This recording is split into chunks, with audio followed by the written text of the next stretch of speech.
we will be discussing the life of Ruth.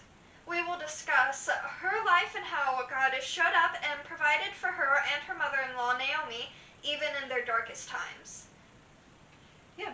So first off, we want to start by just giving you a little bit of background about who Naomi was and how she met Ruth. So Naomi moved to Moab with her husband and her 2 sons. Now her sons married Moabite women. One was named Ruth and one was named Orpah. And after they married, they had been married for about 10 years.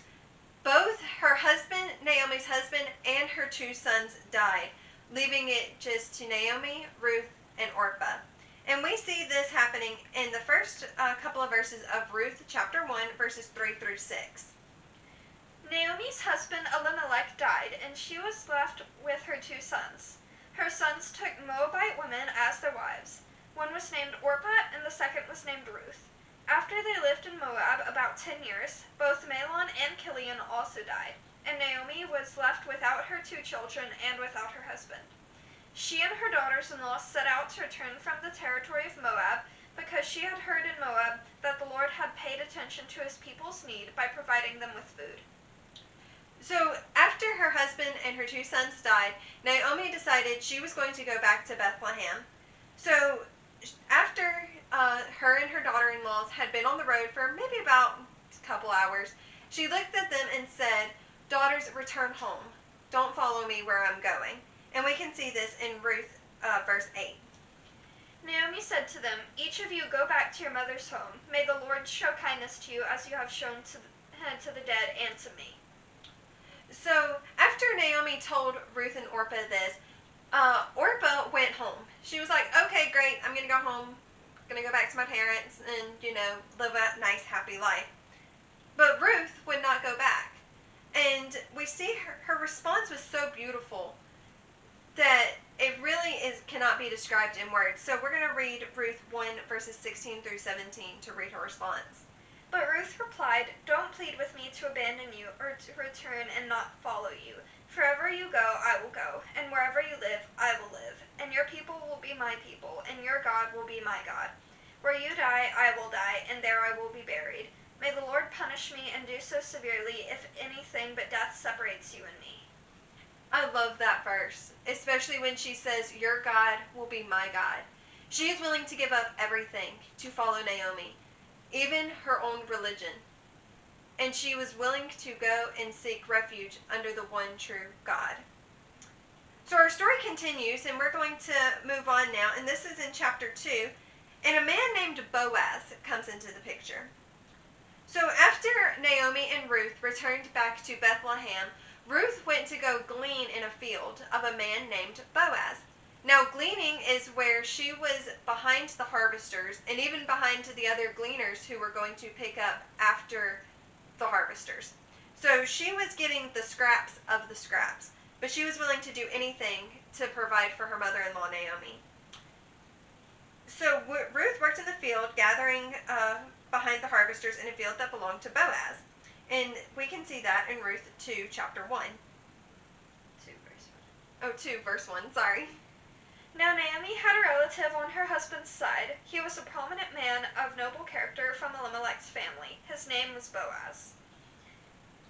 And then in chapter 2, verses 4 through 5, is where Boaz recognizes Ruth and asks who she is.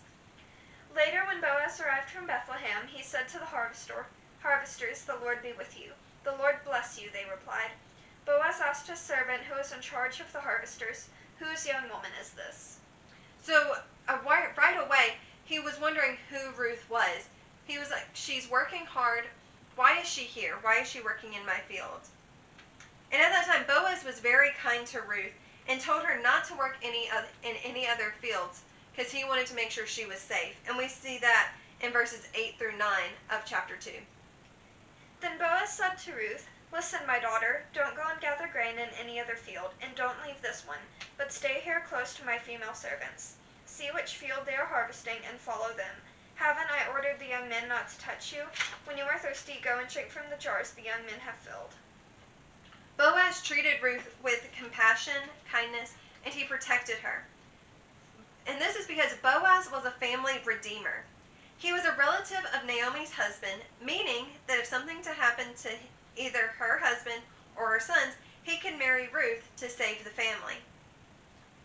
So after all this, and Ruth stayed and worked in his fields for the next 2 harvests, it was time for a party. They had a party every year. So Naomi told Ruth about all of this and gave her specific instructions on how to make herself known to Boaz. And we can see that in Ruth 3, 1 through 5. Ruth's mother-in-law Naomi said to her, "My daughter, shouldn't I find rest for you so that you will be taken care of? Now isn't Boaz our relative? Haven't you been working with his female servants? This evening he will be winnowing barley on the threshing floor. Wash, put on perfumed oil, and wear your best clothes. Go down to the threshing floor, but don't let the man know you are there until he has finished eating and drinking. When he lies down, notice the place where he's lying. Go in and uncover his feet and lie down. Then he will explain to you what you should do." So Ruth said to her, "I will do everything you say." Now that sounds a little weird.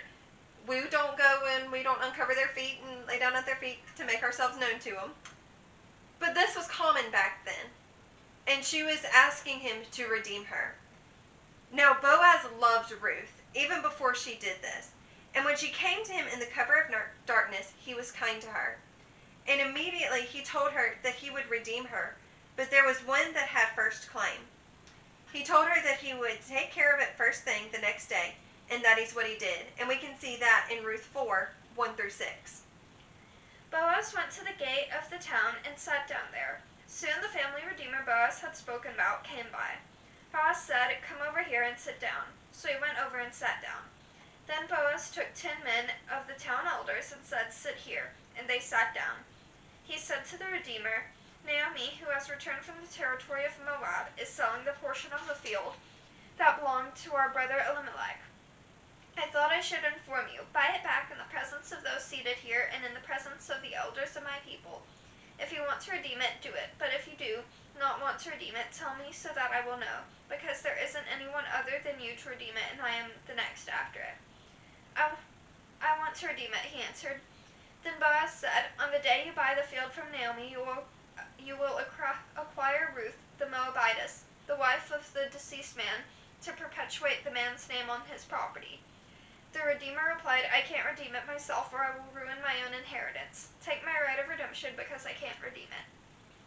So at that point, Boaz was able to marry Ruth. The other kinsman had given up his claim to the property. So Boaz married Ruth, and they had a son named Obed, who was the father of Jesse, who was the father of David, who was king of Israel, and who is also in the lineage of Jesus. Now you might be wondering, why are we telling you a story about a woman and Boaz? Well, here's why. Boaz is a kinsman redeemer, and he is an exact picture of who Jesus is in our lives. Jesus is our redeemer. Boaz showed Ruth love and no judgment. This is a picture of Jesus because Jesus is our redeemer. He loves us with no judgment. He loves us just as we are, with all of our imperfections. No matter what you've done, no matter what you've said or what you've thought, He loves you just as you are. He has already redeemed us on the cross. Now all we have to do is accept the free gift that He gives us. And that's what a redeemer is. And that's why we wanted to share this story of Ruth and Boaz and this beautiful picture of who Jesus is with you. So guys, thank you for watching. That's the end of the video. Make sure to like, comment, and subscribe, and push on the notifications so you don't miss any of our videos. Make sure to follow us on Facebook and Instagram at SouthernBells97 because we give shout-outs in every video. This week we have at ruut.spam21 and at young_DK334. Thank you guys for following us, and make sure to check back next week for another video. So see you next time!